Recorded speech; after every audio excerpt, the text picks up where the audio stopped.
Et bonjour à tous, ici on se retrouve pour une troisième vidéo où je vais vous parler de l'étalonnage en log, des roues colorimétriques en log et des color bars. Je vais vous montrer quels sont les effets de ces deux attributs. Alors voilà, je suis revenu sur un plan de mon volatile, là, de une petite oie, c'est pas un canard, je sais pas quel animal c'est exactement. Mais voilà, je présente un petit peu les couleurs log que vous retrouvez ici dans l'onglet roues primaires. Si vous allez dans log, les hautes, les moyennes et les basses lumières de votre étalonnage. Donc les ombres, les moyennes et les hautes lumières. Donc, par exemple, si on voit que là il y a du bleu dans notre image, et bien pour supprimer ce bleu en log, on baisse tout simplement la roue colorimétrique du bleu.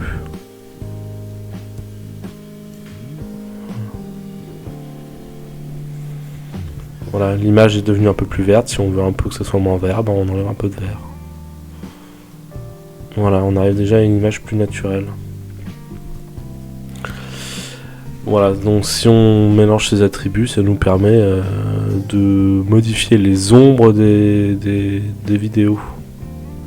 Donc si j'augmente un petit peu la luminosité et que je baisse le bleu, on se retrouve avec une vidéo plus naturaliste et moins de bleu dans les ombres.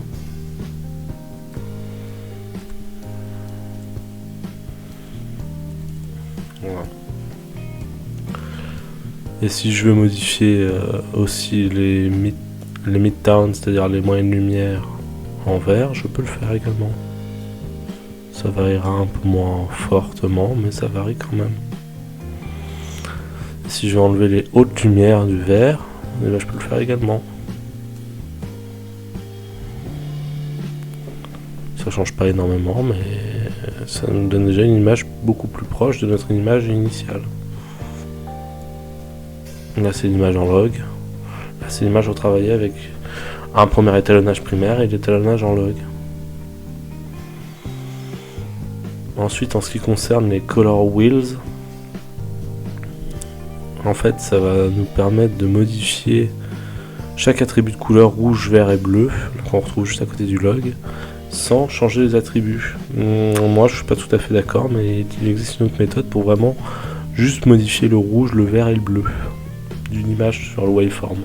Là, par exemple, si je vais rajouter du vert en haute lumière, je gagne du vert et ça bouge les couleurs rouge, bleu sur mon waveform. Regardez bien.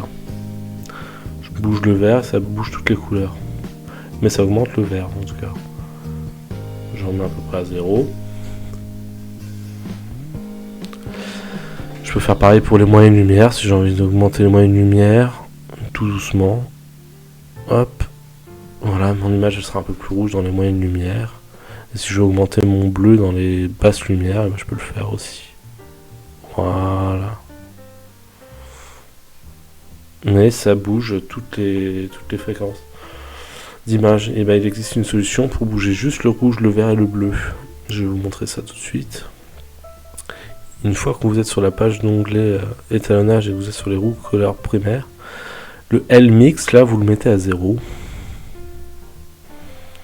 Check. Et vous allez dans les courbes. Et normalement maintenant vous pouvez aller dans les courbes rouge, vert, bleu et sélectionner et bouger, modifier, et ça va bouger juste le rouge, le vert et le bleu. C'est idéal pour normaliser un plan. Donc là regardez, je vous montre, je bouge que le waveform bouge très doucement, le vert et le bleu bougent très doucement comparé aux autres méthodes. Donc là je peux le mettre proche du vert.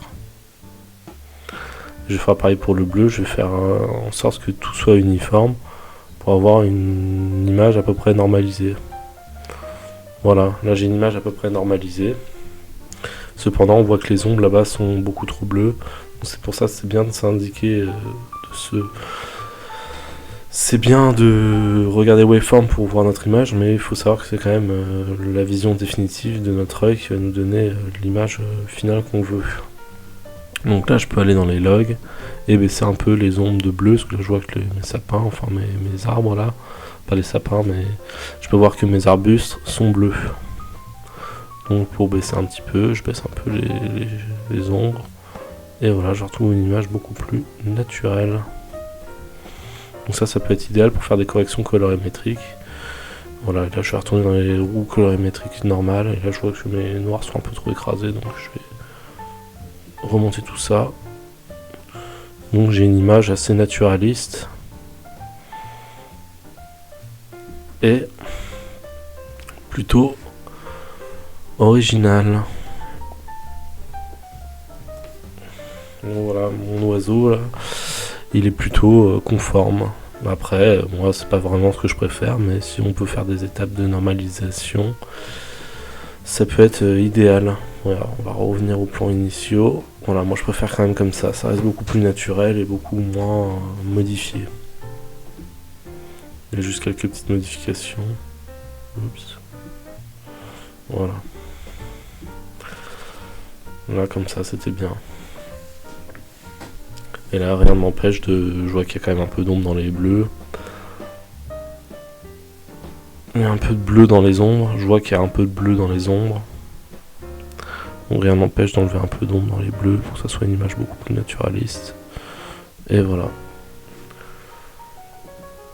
Donc voilà, les color bars elles sont conçues pour l'étalonnage en mode film et vous permettra de modifier une zone de la gamme tonale sans affecter les autres. Voilà, pour être précis. C'est la définition que donne Blackmagic Design quand on va sur internet. Et voilà, je vous remercie d'avoir regardé cette vidéo des logs et des color bars et un petit peu de lumière mix que je vous ai montré dans cette vidéo. Donc n'hésitez pas à vous abonner, à liker, à partager et à laisser un petit commentaire si vous pouvez. Donc ça serait vraiment super. Merci beaucoup. Allez, au revoir.